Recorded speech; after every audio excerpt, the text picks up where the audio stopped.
Okay guys, the motor's now pulled. I don't have a whole lot of room to work with anymore.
Okay guys, the motor's now pulled.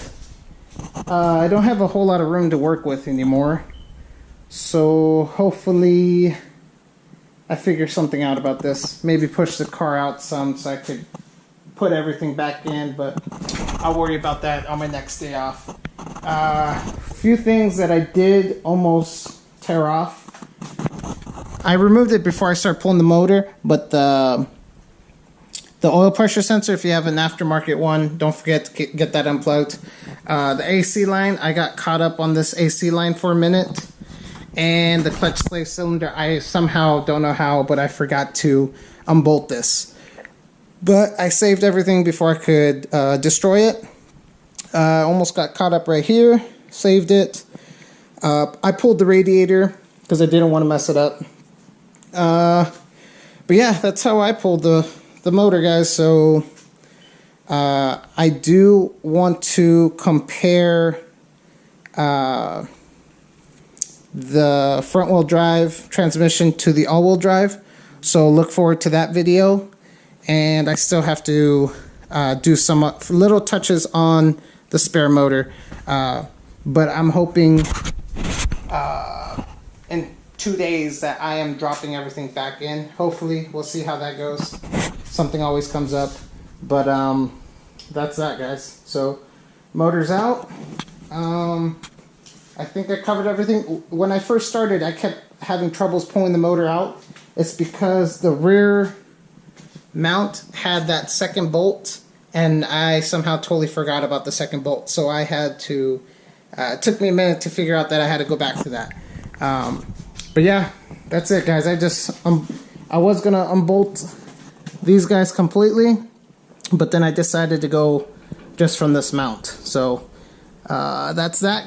And yeah, guys, super simple to pull this sucker out, but I had my girlfriend help me. Thank you very much. She helped me get the hood off and help keep an eye on things.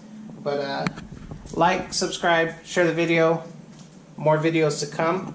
And some videos on the all-wheel drive transmission compared to the front-wheel drive transmission. But that'll be it, guys. Thank you.